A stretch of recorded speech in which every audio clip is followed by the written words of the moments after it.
We're hitting between 5, I almost hit 7. I was at 6.85. The sailing has been good today. Oh, there you go. There's a point where the wind just really catches.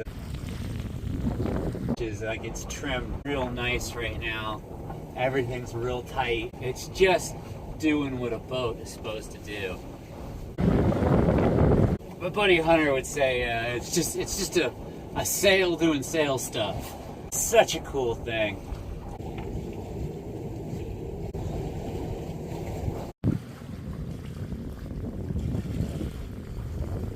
The conditions could not be more perfect. I gotta get a job. I am running out of money rapidly. I just did kind of a full reload. I'm headed now to Islamorada. We just left Boot Key, and then I have to make a choice of which way I'm going. And I'm stopping in every little place along the way, and I'm trying to find a job. As soon as I find one, I'm gonna stop, work that job for a while, and build up money before I can start taking the trips I really want to do. Because ultimately, I want to turn this into kind of an Anthony Bourdain no reservation style travel channel of just going places and checking stuff out, letting in on the secrets and seeing what I can find. Mind you, I bought this boat and I just straight yeeted my way out, as the kids say. I bought it, I spent all the money I had, borrowed what I could, I begged for some more, got it, and so far I took it from where I got it around to Daytona. From there, I headed south, back the way I came up, down to Key West. And I applied in Key West, and I just didn't really get a whole lot of response from Key West. The way the laws are going in Florida, like, I'm starting to think maybe it's just not a good place to be a boater. It's really, you've got these big corporate marinas that are just out there doing what, big corporations do, which is buying politicians and then pushing laws that force you to conform to whatever makes them the most profit. We got to decide whether we want to go back up the way I've come a couple of times already, which is cool because I know where the good spots are. I can go explore some new stuff. Like, I have the time now to stop and really explore some of the things that I saw along the way that I, was just trying to go and do something specific. So I didn't, stop. You've really got it. It's a cool sailing thing I've picked up. So this is a catch-rigged boat. A catch-rigged boat means that it has 2 masts. So I have 3 sails. So I have a jib that runs off the forestay. It's a Hank-on jib. I've got a mainsail, and then I have this mizzen mast, and it's a mizzen sail, I guess is what that's called. I don't know. I think there's a word for that, and I don't know what it is yet. But I've got this book, and I'm reading it, and I'm learning. That said, so this sheet right here, this rope, pulls this sail, lets it go like this, so that it can catch the wind at different angles. Now, based on that, you kind of can set the rudder to absolutely straight and turn the boat. With this, just by letting it out or pulling it in, you'll get a different angle on the wind with the boat. And it's great because it like trims the boat. And you think of trim like a lot of people don't know this, but I used to play a lot of Flight Simulator when I was a kid. And when you trim an airplane, you're making really micro adjustments to the ailerons. And what you're doing is you're finding that perfect sweet spot where it doesn't want to climb, it doesn't want to drop, it just wants to go. Finding that spot of just want to go starts right here.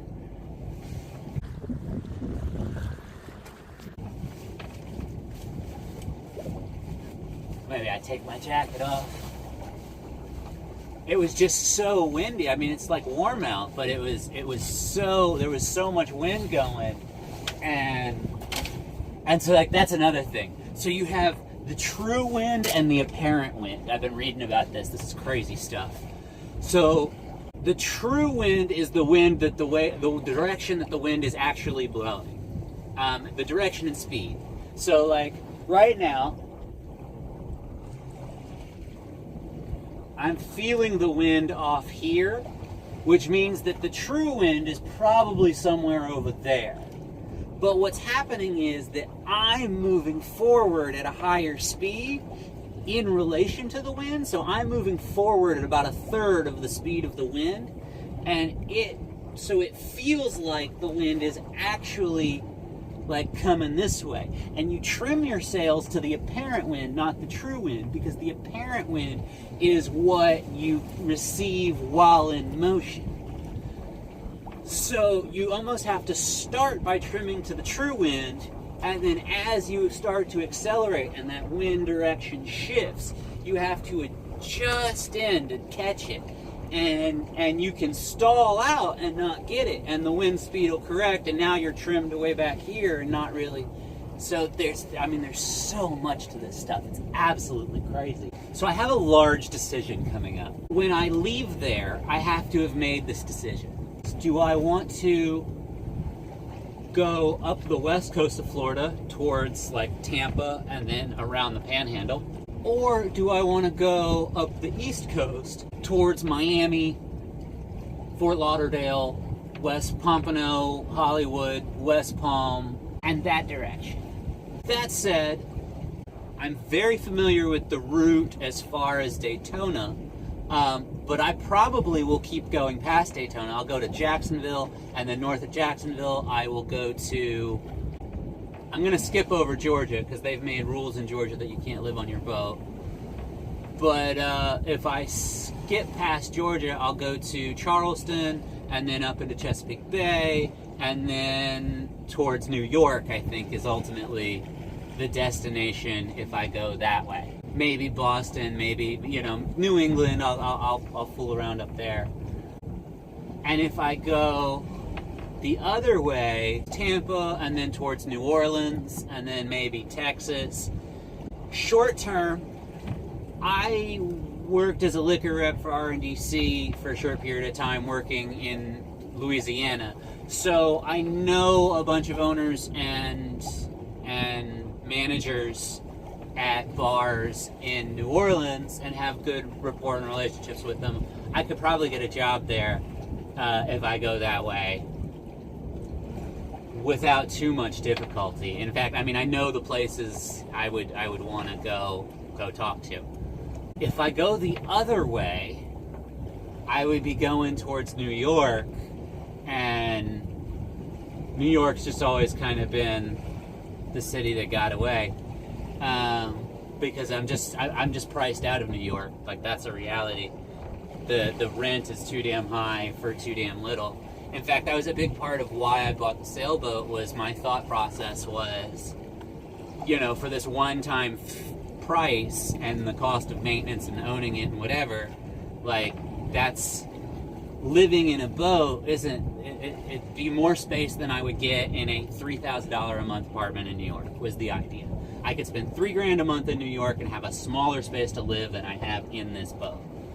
I'm really interested in going towards New York City, and if I could find a way to live on the boat in New York City, like on anchor, or get into a marina or mooring ball or something that I could be on long enough to like have a job and work, I'd probably want to dip the fuck out when winter came around. So those are the two options, east or west. Where do you think I should go? Maybe I'll do one of those little like select a vote thing. In my story, I'll put like east or west. So I'm gonna be in Islamorada for all day tomorrow. I think I kind of want to go for a run. I want to dispose of a bunch of trash. They have a dumpster. Here's a little tip. Islamorada, if you are a cruiser and you're boating through, is a little bit out of your way. That said, fucking worth it. There is a little harbor that you can tuck into, and on Google Maps there's like a little island that looks like a crescent wrench. It's called Layton. you'll see Layton, and right north of that is Islamorada. But between the two, there's a bridge, and I'm cutting through that bridge going this direction. Maybe based on what your height is, I have a 53-foot height and a 4.5-foot draft. Maybe you can find a way in from another way, but there is a tiny little bay, and I'm going to see if I can't come up with a name of it, right next to Shell Key Bank, Florida Keys Cotton Key. Okay, so it is right between Shell Key and Cotton Key. There is a little harbor in there. I got pretty good holding with my anchor. Now, I have a Rockstar anchor. I have a big, I think Hunter calls it a mantis anchor. I don't know what that means. But I think it to me, it looks like a 65-foot Roku. And it is aggressive. And I love that. That anchor holds on like you got it pregnant. Looks like the wind might be shifting a little bit. But it's still pretty favorable. Ever decide to tuck into that little bay right there, there is this great little restaurant that you can pull your dinghy right up to their little sandy beach there, and you can eat at the restaurant, drink at the bar. It's called like Lorelei. If you're on the water and you're looking at Lorelei, just to the right, which would be the west side, if you follow that line around, there is, some private property, but there's a little cove. Now, one of the first little cove is like a private property thing, and there's a sign up. The second little cove there has a little boat launch that it's just at the end of the street, and they put a dumpster right there from the city, which is just super great. And I'm a big fan of like pick all the trash up. Whenever you're dinghying around, if you see something float in the water, pick that shit out. And but they have a dumpster there, so I'm gonna go throw out all of my trash and all that, and I'm gonna have it's not really a reload, but kind of an offload day tomorrow. And I'm also keeping my eyes out for an inexpensive laundromat. So those are the targets for tomorrow. One thing about that little bay, from the west side, you want to be careful because there are 2 points, especially if you're coming from Boot Key on the Gulf side, where it gets very shallow.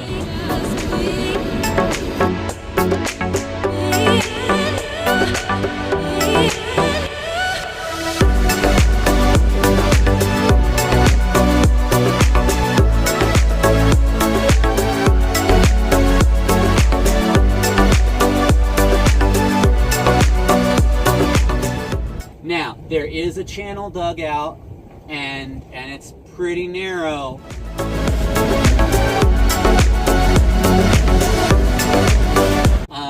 So you really want to make sure you get either in on the chart plotter or really stay up between those channel markers. One of them, you got to look on your chart plotter, like it's such a narrow spot, and there's I believe it's a green marker there, and that green marker is really just like where the deep spot is, and you just kind of got to go at it. Who knows? I might just get get that gear on the water and then try and get a captain's license and then just start doing charters. I've been watching that Yachty girl do all these charters, and I'm like, God damn, that looks like cool too. It sure would be nice to be on a boat where I could take actually take a shower rather than just hosing down, soaping up, hosing down. It's a wild little life we got working.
Okay, that's it. Bye-bye, everybody.